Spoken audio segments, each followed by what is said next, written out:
Good morning, students. Welcome to the fourth chapter of English, The Essays That Made Trees Bloom. This is the name of the chapter written by William Elliot. Okay. सो जैसा आप देख रहे हैं कि ये जो tree है वो क्या हो गई है, पूरी ब्लूम्ड हो गई है ना, तो मतलब खिल गई है। ये एक पिक्चर है जिसके थ्रू आपको बताया गया। Once there lived an old couple, they had a pet dog. उसका क्या था, एक पेट डॉग था। They had no child, they love the dog as their baby. The dog was also called Moko. तो dog का नाम क्या रखा था, Moko. The kind couple fed the dog with their own fox. मतलब जो चीज़ें वो यूज़ करते थे वही अपने मतलब डॉग को भी वही यूज़ करवा देते थे। मतलब अपने यूटेंसिल्स वगैरह भी उसी को अपना बच्चा समझ करके, मतलब अपने खुद के खाने के चम्मच से, जिससे वो खुद खाते थे उसी चम्मच से उस डॉग को भी खाया। In return the dog also loved them very much. The old man was a farmer. Every morning Moko followed him to his field. वो जाता था उसके साथ में। The heron walked in the foot step of the old man to pick up worm. तो एक heron नाम का पक्षी होता है, आपको पता होगा, जो उसके साथ साथ चलता है और जो वहाँ पे कीड़े वीड़े रहते हैं फील्ड में, उनको उठा उठा करके खा जाता है वो। Like his master the dog also never harmed the bird. तो डॉग भी उस बर्ड को कोई हार्म नहीं पहुँचाता। One day the dog put his paws against the old man's legs. मतलब वो क्या, ज़मीन पर एक जगह पे स्पॉट पे वो स्क्रैच करता है अपने पाँव से और बोलता है अपने मालिक को कि आप भी यहाँ पे खोदो। तो वो डिग करना चालू करता है कि अरे कुछ बता रहा है इशारे से। तो जैसे ही डिग करना चालू करता है तो वहाँ से उसको क्या बोलते हैं, there was a pile of gold before him, कि उसके आगे सोने का ढेर पड़ा रहता है। So the old couple become rich. और इसी के साथ में वो पूरे विलेज को फीस्ट देते हैं। और उनके नेबर में कहता है पुअर नेबर रहता है उनका, लेकिन बहुत ही विकेट रहते हैं, वो बहुत ही ख़राब रहते हैं। ओल्ड मैन और उसकी वाइफ, वो बैड ओल्ड मैन कपल है ना। तो they bought the dog into their garden. तो वो मतलब ये सब सुनते हैं तो वो एक दिन लालच के कारण अपने उस डॉग को अपने घर लेके आ जाते हैं। उसको खाना वाना देते हैं, लेकिन डॉग जो है वो रिफ्यूज़ कर देता है, इतना खुश नहीं होता है ना। और मतलब कुछ खाता भी नहीं, इधर उधर मुँह होता है। तो लोग खींचते हुए डॉग को ले करके जाते हैं इधर उधर पाइन ट्री के पास में। और वो वहाँ पर स्क्रैच करता है ग्राउंड, है ना। और विकेट कपल जो होते हैं कि अरे ये हमको कुछ बता रहा है इशारे से, तो उसको क्या करते हैं, लेकिन वहाँ पर कुछ नहीं निकलता है। एक मरी हुई किटन मिल जाती है उनको वहाँ जहाँ गड्ढा खोदते हैं वो ट्री के पास में।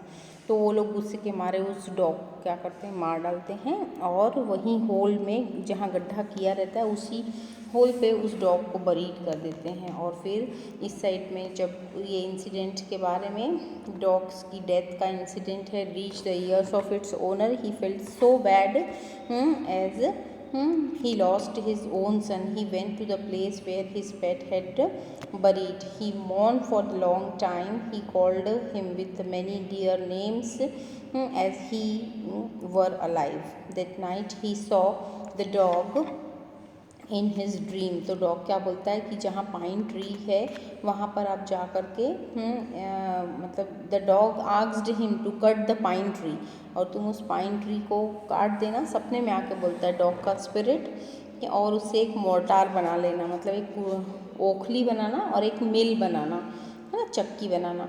तो ऐसा वो जैसा डॉग ने कहा रहता है ऐसा वो करते हैं। और फिर जब न्यू ईयर का डे आता है तो उस ये है वो, है ना, मोर्टार। तो वो लोग क्या करते हैं, जो गुड कपल होता है वो पेस्ट्री बनाने के लिए राइस बाउल करता है और उस ओखली में डाल देता है मोर्टार में, to prepare the rice pastries.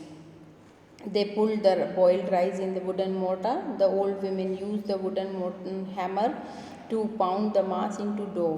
When the pastry was ready for baking, मतलब जब आटा बन के रेडी होता है तो पूरा का पूरा जो मास है वो गोल्ड में बदल जाता है। देखो जैसे वो कूट रहे तो गोल्ड कॉइन्स में बदल जाता है। Once again the good old couple become rich वो अच्छे से फिर से अमीर हो जाते हैं। The old women took the hand mill and filling it with the bean sauce. और ये जो पास में आप देख रहे हैं कि जो सॉस से भरा हुआ एक और वो रहता है, उसमें भी सोने की सिक्कों की जैसे बरसात होने लग जाती है। The gold dropped like rain at this moment. The envious, जो जलन वाले जो कपल हैं उनके पास में उनके जो नेबर हैं वो खिड़की से विंडो से पिप करके देख लेते हैं। He decided to borrow the mill, और वो बोलते हैं कि ये है वो ओखली कि हम इनसे उधार लेकर के आ जाएंगे। तो वो उससे जा कर के उस मोटार को लेकर के आ जाती हैं। However this time when they started making the pastry, तो उससे बहुत बदबूदार कीड़े निकलने लग जाते हैं, है ना। And they broke the mortar and the mill into the pieces to use it as firewood. तो इस बार उन्होंने क्या किया, उसको कि जला दी पूरी मोटार को और मिल को, लकड़ी को, है ना। और उससे क्या बन गई, राख बन गई। वो राख बनने के बाद में क्या हुआ, अचानक से फिर से एक बार जो डॉग का स्पिरिट होता है वो आता है सपने में, ड्रीम में, ओल्ड मैन के। After a few days, the old man had another dream. The spirit of the dog told him how their wicked neighbor had burned the mill. Take the ashes of the mill, sprinkle them on the withered tree. जो भी सूखे हुए पेड़ हैं तुम उन पे जा कर के उनको छिड़क दो तो सब के सब क्या हो जाएंगे, ब्लूम्ड हो जाएंगे। जैसा उसको कहा रहता है वैसा ही वो करता है। तो वो जो हम्बल मैन है वो ऐसा कर ले। लेकिन जब इसने देखा तो पूरा गांव का गांव उनको देखने के लिए आता है कि कितना सुंदर होगा, इस टाइप से पूरी ट्री ब्लॉसम्ड हो जाती है, ब्लूम्ड हो जाती है। तो whole village run out to see the wonder. The greedy neighbour also heard the story. He gathered the remaining ashes, he preserved them to make withered tree blossom. In the meanwhile, the lord of the Domio was to pass along the high road. वो वहाँ से निकलता है, देखिए पूरी जगह पे वहाँ से उनका कारवां निकलता है जो राजा है। उस वक्त ये रूल रहता है वहाँ पे कि कोई भी जब राजा को देखेगा तो खड़े नहीं रहेगा, सब घुटनों के दम मतलब बल पे लेट जाएंगे और ट्री पर कोई भी नहीं चढ़ेगा राजा को देखने के लिए। सब अपनी नज़रें झुका लेंगे और जब तक वो पास नहीं हो जाएगा तब तक कि कोई अपनी नज़रें नहीं उठाएगा। लेकिन जब राजा ने देखा कि एक ओल्ड मैन जो है वो पेड़ पे चढ़ा हुआ है तो उसने उसको एक बार का इग्नोर कर दिया। लेकिन अचानक से उसके थोड़ा सा आगे पास होते ही जैसे उसने एक चुटकी ऐश जो है वो छिड़का तो पूरी ट्री क्या हो गई, ब्लूम्ड हो गई। तो वो देख करके अमेज्ड हो गया, बहुत डिलाइट हो गया और उस पर्सन को बुलाता है वो इशारा करके उस ओल्ड मैन को, और उसको थैंक करता है, उसको गिफ्ट देता है और अपने कैसल में इनवाइट करता है। जब ऐसा का ऐसा जब दूसरी बार राजा वहाँ से निकल रहे होते हैं तो वहाँ का जो विकेट कपल था उसमें का जो ओल्ड मैन था, जो बैड ओल्ड मैन था, वो भी स्प्रिंकल कर रहा था, है ना। तो लोग उसको बोल रहे थे कि तुम नीचे झुक जाओ। जो उसके सिपाही थे वो नहीं झुक रहा था तो उसको बहुत बुरी तरीके से घसीट के पीट के मरा हुआ कर देता है, उसको जैसे मर ही गया हो वो उसको वहीं। और एक तरफ तो जिस टाइप से जो काइंड फ्रेंड और था डॉग उसका, dwelt into the peace and plenty, और इसकी वजह से जो मतलब जब वो छिड़क रहा था ना ओल्ड कपल, जब धूल छिड़क रहा था तो उससे क्या हो गया था, वो ऐश जाकर रानी के आँखों में चली गई थी जिससे बहुत प्रॉब्लम हुई उनको, है ना। तो इसकी वजह से उसको मतलब पनिशमेंट मिला था। इस तरफ में जो गुड ओल्ड कपल था वो तो मतलब प्रॉस्पेरिटी और पीस और प्लेंटी ऑफ वेल्थ उनको मिल गया था, और दूसरी तरफ जो ओल्ड कपल था उन्होंने जैसा किया उनको उसके हिसाब से उनको उसका रिजल्ट मिला। तो whatever you will do in your life the intention must be good. हमारा इंटेंशन कैसा होना चाहिए, अच्छा होना चाहिए।